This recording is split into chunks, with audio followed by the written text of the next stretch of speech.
खबर जयपुर से है। जयपुर में बिजली के पोल पर एक युवती चढ़ गई। पोल पर चढ़कर इसने जमकर हंगामा किया।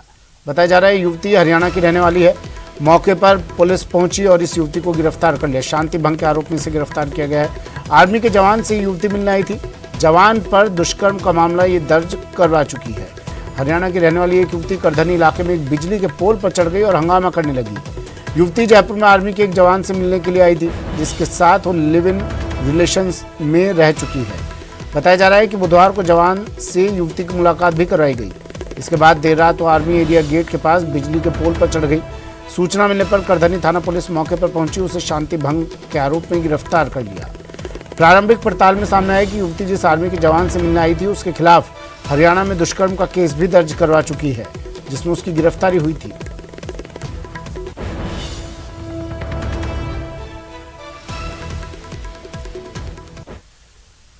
खबर दौसा से है। दौसा में चोरी के शक में एक युवक की लोगों ने जमकर पिटाई कर दी। युवक को मुर्गा बनाया और फिर लाठियों से इसे बेरहमी से पीटा। ग्रामीणों ने युवक को पीट कर इसके बाद पुलिस के हवाले कर दिया। मारपीट करने वाले आरोपियों की तलाश में पुलिस जुटी हुई है।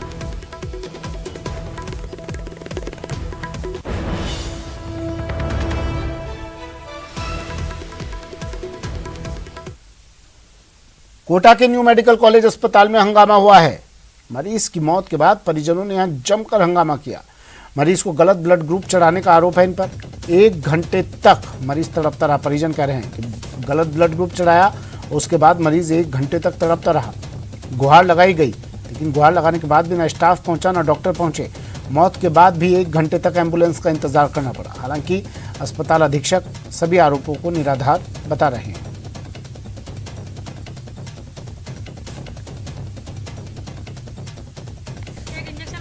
जैसे ब्लड की बोतल चढ़ाई, ब्लड की बोतल चढ़ाते पता नहीं ऐसा क्या हुआ, 10 मिनट में ही 1 यूनिट मतलब 1 ग्राम भी ब्लड नहीं गया। जिसके पहले ना जो शरीर ना काबड़ पीपे करने लगे, उठ के पड़ने लगे।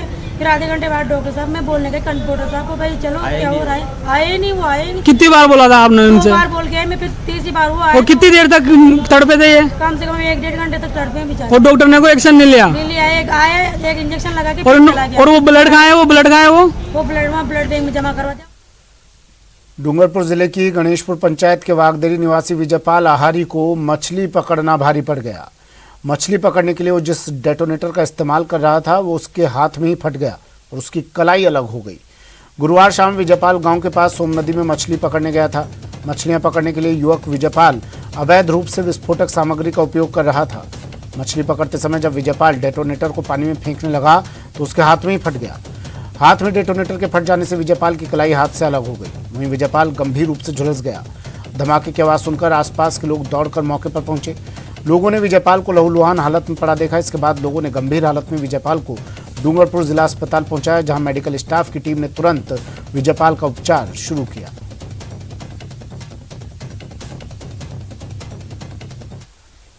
कोटा से खबर है। कोटा में मोबाइल चलाने से टोकने पर एक नाबालिग बिना बताए घर से निकल गई और अपने सोशल मीडिया फ्रेंड के साथ देहरादून चली गई। इतना ही नहीं, नाबालिग ने मंदिर में जाकर शादी कर ली और करीब 9 दिनों तक दोनों साथ रहे। परिजनों की शिकायत पर पुलिस ने कार्रवाई करते हुए नाबालिग और उसके दोस्त को देहरादून से दस्तयाब करने में सफलता हासिल की है। नाबालिग को बाल कल्याण समिति के समक्ष पेश किया गया और बालिका गृह में अस्थायी आश्रय दिलवाया गया। राजकीय बालिका गृह नानता में अस्थायी आश्रय दिया गया है। बालिका ने काउंसलिंग के दौरान बताया कि वह BA first year government college की छात्रा है। इंस्टाग्राम पे 3 साल पहले उसका एक लड़के से दोस्ती हो गई और उसके बाद में वो फोन पर अक्सर बातें करते रहते थे। एक दिन उसकी मम्मी ने उसे पकड़ लिया और उससे फ़ोन छीन लिया। उसके बाद में उसकी बात करना बंद हो गई, किंतु 25 सितंबर को बालिका के मम्मी पापा गांव गए हुए थे और मौका देखकर बालिका ने घर में रखा हुआ मोबाइल लेकर के उससे उस लड़के से बात की और उसके बाद में 25/9 की रात्रि को ही बालिका घर से किसी को बिना बताए निकल गई। प्रतापगढ़ में शादी का झांसा देकर एक युवती के साथ दुष्कर्म करने के मामले में फरार चल रहे आरोपी को पुलिस ने गिरफ्तार कर लिया है। आरोपी ट्रेवल्स की बस में खलासी का काम करता है और अमरनाथ यात्रा के दौरान पीड़िता को अपने जाल में फंसाया था। पुलिस ने बताया कि अरनोद थाने में 29 अगस्त को पीड़िता ने मामला दर्ज करवाया था कि कुछ समय पहले वो ट्रेवल्स की बस से अमरनाथ यात्रा पर गई थी। इस बस में खलासी का काम करने वाले युवक ने उससे दोस्ती की। आरोपी ने दोस्ती के बहाने युवती को बुलाया और होली हनुमान जी मंदिर से बुलाकर उससे शादी करने का झांसा दिया। उससे कई बार बलात्कार किया। वहीं पुलिस ने मुखबिर के जरिए मिली सूचना के आधार पर आज उसे गिरफ्तार कर लिया है।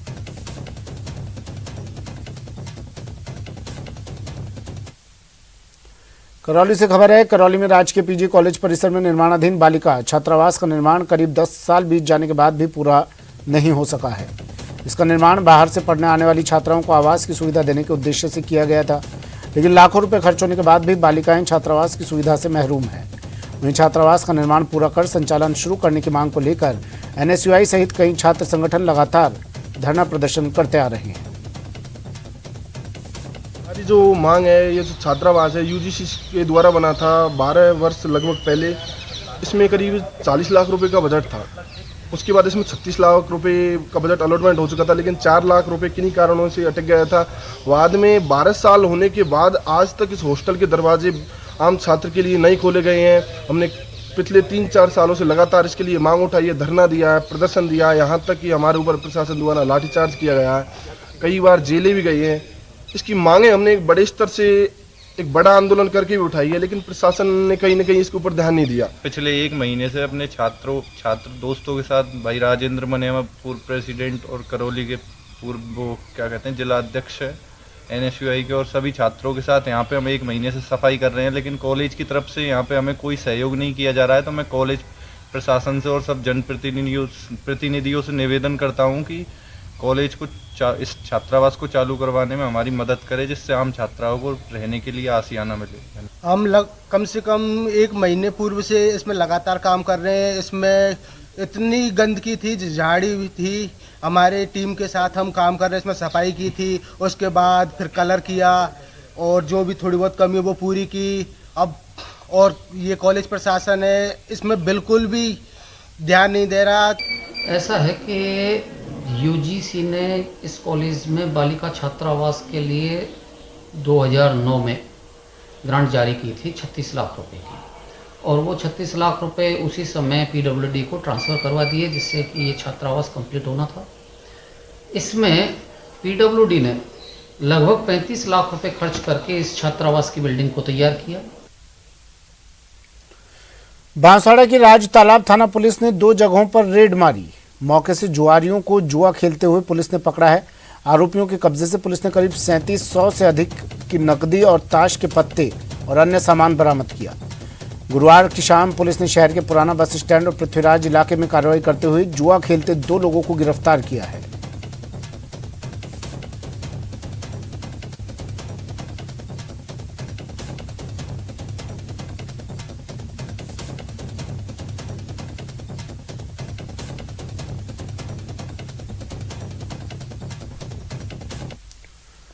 उप मुख्य सचेतक महेंद्र चौधरी ने बयान दिया, कहा राज्य सरकार पूरी तरह से स्थिर है। महेंद्र चौधरी पूरे 5 साल सरकार चलेगी। महेंद्र चौधरी इन्वेस्ट राजस्थान समिट में पहुंचे। पत्रकारों ने जब बात की तो उन्होंने कहा पूरे 5 साल ही सरकार चलेगी। निवेशक पूरी तरह से आश्वस्त हैं। साथ में उन्होंने कहा कि 2023 में भी सरकार रिपीट होने जा रही है। अगर कोई डरे हुए नहीं है, इन्वेस्टर्स पहले भी नहीं डरे हुए। राजस्थान के अंदर अशोक गहलोत जी के नाम के ऊपर इन्वेस्टर आ रहे हैं और वो आएंगे, और उनको पूरा विश्वास है कि राजस्थान के अंदर कांग्रेस की जो सरकार काम कर रही है, अशोक गहलोत जी पे विश्वास है, सरकार पे विश्वास है, और कोई घबराया हुआ नहीं है। इन्वेस्टर सब आ रहे हैं, कोई नहीं डर रहा है। ऐसा कोई आपकी कोई सोच हो सकती है, बाकी कोई डर रहा नहीं। 5 साल के लिए पब्लिक ने सरकार बहुमत दिया है 5 साल के लिए, और वापस भी आएगी सरकार 2023 में भी फिर आएगी। खबर कोटा से, जहां ग्रामीण और मध्य प्रदेश से सटे सुदूर अंचल के इलाकों में लंपी वायरस से बचाव के लिए SDM राजेश डागा की पहल अब रंग लाने लगी है। गेहूं बैंक से स्टॉक में रखे गेहूं से अब आयुर्वेदिक लड्डू तैयार कर गायों को खिलाए जा रहे हैं, जिससे गायों की प्रतिरोधक क्षमता बढ़ रही है और लंपी से बचाव के चलते ये लड्डू कारगर साबित हो रहे हैं। कनवास SDM राजेश डागा ने कोरोना काल में गेहूं बैंक की स्थापना की थी। आमजन और भामाशाह के सहयोग से गेहूं का भारी स्टॉक हो गया था और ये गेहूं गरीब, जरूरतमंद और आर्थिक रूप से कमजोर लोगों को निःशुल्क उपलब्ध करवाया जा रहा है। अब इसी गेहूं से आयुर्वेदिक लड्डू तैयार कर ग्रामीण और सुदूर अंचल में लंपी वायरस से पीड़ित गायों को खिलाए जा रहे हैं। गोवंश को इस रोग से बचाने के लिए उपखंड अधिकारी राजेश डागा ने गेहूं बैंक कमेटी के सदस्यों और स्थानीय जनप्रतिनिधियों से चर्चा के बाद निर्णय लिया गया था कि गोवंश के लिए आयुर्वेदिक लड्डू गेहूं बैंक के उपयोग से बनाए जाएंगे। ये आयुर्वेदिक लड्डू अब हर पंचायत स्तर पर गौ भक्तों के माध्यम से वितरित कर गायों को खिलाए जा रहे हैं। काल के दौरान गेहूं बैंक की स्थापना कोरोना पीड़ितों, गरीब असहाय वर्ग के व्यक्तियों की सहायता के लिए उन्हें राहत सामग्री उपलब्ध कराने, उनको आर्थिक सहायता उपलब्ध कराने के लिए की गई थी। की राशि खर्च करते हुए आयुर्वेदिक औषधि लड्डू तैयार किए जाए और उनको ग्राम पंचायत के माध्यम से पशुपालकों को और आवारा गायों को वितरित किया जाए। वक्त एक ब्रेक का है, जल्द हाजिर होंगे।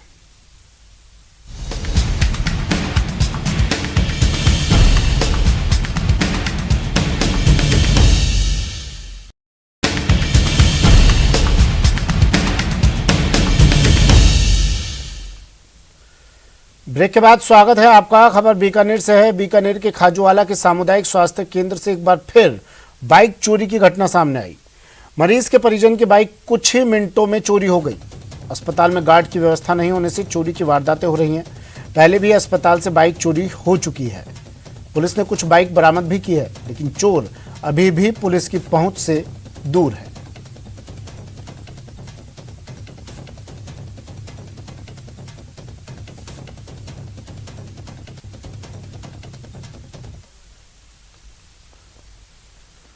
राजसमंद से खबर है। राजसमंद की केलवा थाना पुलिस ने क्षेत्र के मार्बल, गैंगसा और गोदामों से मशीनें और लोहे के सामान चोरी के आरोप में 2 चोर सहित एक खरीदार को गिरफ्तार किया। थानाधिकारी संजय गुर्जर के अनुसार सोमानी मार्बल प्राइवेट लिमिटेड तासोल पसंद रोड पर चोरों ने गैंगसा मशीन का सामान चोरी कर लिया, जिस पर पुलिस ने कार्रवाई करते हुए आरोपियों को गिरफ्तार किया और इनके कब्जे से पानी की motor, marble trolley wheels, axle और अन्य मशीनरी पार्ट्स बरामद किए।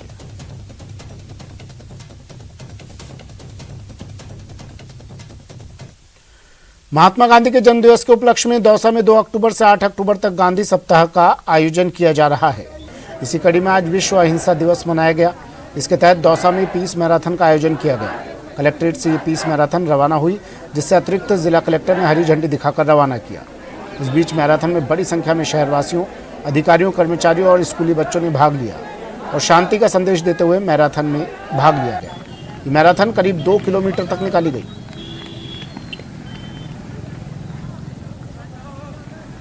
शाबाश पुरंजे, शाबाश।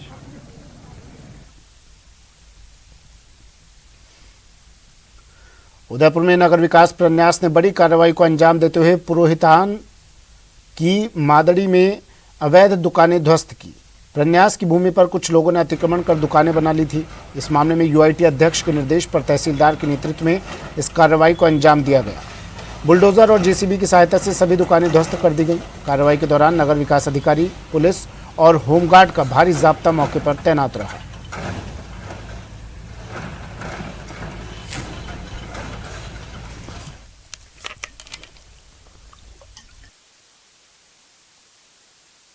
चलिए फिर से सीधा ले चलते हैं आपको इन्वेस्ट राजस्थान समिट में।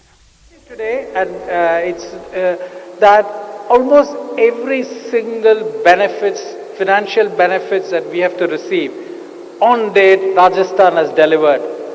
I can't think of any other state in India which delivers it time after time, quarter. So when you are really investing it, so it's a progressive, and the whole thing is a partnership orientation. Whether you are in difficulty like during the pandemic or whether things are going very well, I think there is a partnership spirit. That's the 4th P. But when you all have all of this, the businesses are in the pink of health. And I'm not surprised that this is a state and therefore the pink of health. So when I really look at this, the people, the progressive government, the proactive government, the policies and the flexibility and the fact that you can prosper in this state, I'm not very surprised. Companies like us will continue to stay invested in the state. Really look forward to working with you and your team, sir. Thank you.